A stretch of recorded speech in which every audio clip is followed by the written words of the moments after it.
تو ایک انہوں نے کہا کہ بچی نے لفظ کہا ایک بچی عمرے کے لیے گئی، میں سمجھا شاید بہت ہی منی سی گئی ہوگی، لیکن آخر میں انہوں نے کہا کہ وہ گئی تو پہلے مدینے چلے گئے، وہاں سے مکے آنا تھا تو حیض سٹارٹ ہو گیا، انہوں نے عمرہ وغیرہ کچھ بھی نہیں کیا، اور ایسے کیونکہ فلائٹ تھی وہ واپس آ گئے، نہ قصر کیا اور نہ کوئی اور مسئلہ کیا، اور پھر وہ شوہر سے صحبت بھی کی۔ یہاں پہ جب وہ پہنچی تو مجھے پتہ چلا کہ وہ منی نہیں تھی، بچی نہیں تھی، بلکہ وہ بالغہ تھی، بلکہ شادی شدہ لڑکی تھی۔ تو اب اس کا حکم شرع کیا ہے؟ پہلی بات تو یہ کہ ان کو علم دین سیکھنا چاہیے تھا۔ جتنے میرے بہن بھائی کاش ہم مدینے چلے جائیں، کاش ہم عمرہ کر لیں، بھائی ٹھیک ہے بہت اچھی خواہش ہے، لیکن وہاں جا کر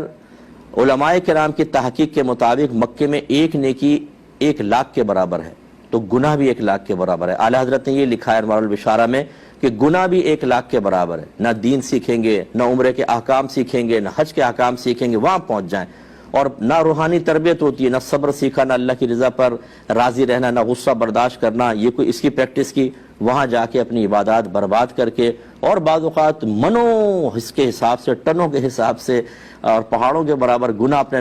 اعمال میں لکھوا کے واپس آتے ہیں۔ اور ان کو جب سمجھائیں کہ آپ پہ دم لازم ہو گیا فلاں، بولتے ہیں اللہ معاف فرمانے والا ہے، کوئی پرواہ نہیں ہے چیز کی۔ یہ غلط روش ہے۔ سب سے پہلے عمرے کے احکام سیکھنے چاہیے تھے، اپنے موبائل کے اندر کسی ایک مفتی صاحب کا 2 مفتی صاحب کے نمبر ہونے چاہیے تھے، یا ارجنٹ کوئی مسئلہ آ جائے اور ہم نے جو کتابوں میں پڑھا، جو ہم نے عمرے کے طریقے سنے، ان کے علاوہ کوئی صورتحال آ جائے تو فوراً کال کر کے ہم مسئلہ معلوم کریں۔ کوئی تیاری نہیں ہے، میدان جنگ میں کود گئے ہیں، نہ تلواریں ہیں، نہ گنے ہیں، نہ ہتھیار ہے، نہ کوئی پروٹیکشن کا سامان ہے، اور جنگ میں اترنے کے بعد اب کہہ رہے ہیں گولے آ رہے ہیں کیسے بچیں، گولیاں آ رہی ہیں جلدی بتائیے اب کیا کریں ہم لوگ، تو بھائی شہادت ہی آپ کا پھر مقدر ہوگی اور کچھ بھی نہیں ہوگا۔ اسی طریقے سے یہ معاملات ہیں۔ تو پہلی بات تو یہ کہ وہ لڑکی اور اس کے گھر والے ماں باپ گناہ کبیرہ کے مرتکب ہوئے، کیونکہ انہیں اپنی بچی کو پہلے سکھانا چاہیے تھا، احکام یا حیض وغیرہ کے سارے احکام سیکھنے چاہیے تھے، نہیں سیکھے وہ گناہگار، لڑکی بھی گناہگار۔ پہلی بات تو اللہ کی بارگاہ میں توبہ کریں۔ دوسری بات یہ ہے کہ اگر کوئی، ان کو چاہیے یہ تھا اگر وہ اسی حالت میں وہاں پہنچ گئی تھی اور فلائٹ تھی، وہ اسی حالت میں عمرہ کر لیتی، طواف کرتی اور سب کا عمرہ ہو جاتا ان کا، لیکن چونکہ انہوں نے اس طریقے سے حالت جنابت میں کیا تو دم لازم، یعنی حالت حیض میں کیا، دم دے دیتی، عمرہ بھی ہو جاتا اور دم بھی ہو جاتا۔ اب صورتحال یہ ہوئی کہ ان کو ایک جانور وہاں بھیجنا پڑے گا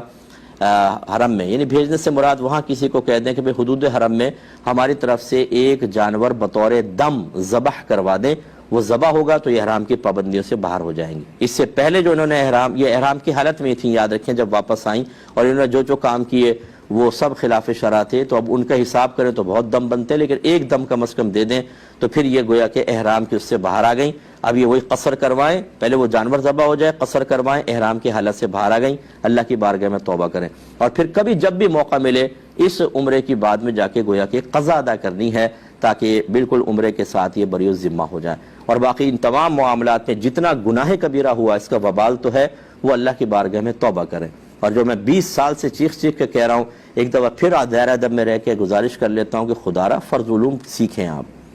آپ کو کہیں اور نہیں ملتا، میرا نمبر لے لیں، میں آپ کو فرض علوم کروا دیتا ہوں۔ فرض علوم سیکھیے، خدا را اپنے بچوں کو سکھائیں، ورنہ میدان معاشر میں یہی بچے آپ کا گریبان پکڑیں گے۔ آپ کو ابھی ہماری بات سمجھ میں نہیں آ رہی، یہ مطالبہ کریں گے کہ اللہ تعالیٰ ہمارے ماں باپ نے ہمیں علم دین سے دور رکھا، اس وجہ سے ہم سے گناہ ہوئے، ان کی غریب فرما۔ اور یاد رکھیں کہ اگر اولاد کی صحیح تربیت نہ ہو، ان کو ضروری علوم جو ماں باپ پہ لازم ہے وہ سکھانے کا اہتمام نہ کریں، کوئی ذریعہ وغیرہ نہ بتائیں، بالغ ہونے کے بعد ان کی وجہ سے، یعنی کم علمی کی وجہ سے، جہالت کی وجہ سے بچے جتنا بھی گناہ کریں گے ماں باپ کے نام اعمال میں بھی لکھا جائے گا۔ آپ نے اس کو معمولی سمجھا ہوا ہے، ہماری باتوں کو آپ سمجھ کر سن کر اگنور کر دیتے ہیں۔ اس کی کلپ بنا لیں آپ، جتنا یہ میرا حصہ ہے، اور اپنے رشتہ داروں میں، دوست احباب میں اس کو تقسیم کریں۔ ہو سکتا ہے کسی کے دل پہ کوئی بات لگ جائے، کوئی دین کی طرف آ جائے اور علم دین سیکھ لے، تو بالکل سیکھیے، ورنہ یہ آپ کا عذر نہیں ہے جی بچی نے ایسا کر لیا۔ بھائی وہ بچی نہیں تھی، مکلفہ ہو گئی ہے۔ اب اگر وہ خدا نہ خواستہ توبہ کیے بغیر فوت ہو جاتی تو اللہ تبارک و تعالیٰ کی خیر مشیت پر موقوف تھا، اللہ چاہے تو معاف بھی فرمائے، لیکن یہ تو حسن ظن ہے نا، ہو سکتا ہے قہاریت اور جباریت غالب ہو اور اللہ سزا دے دے، اس کی ذات بڑی بے نیاز ہے، ڈرنا چاہیے اس سے۔ تو اس لیے علم دین سیکھیے۔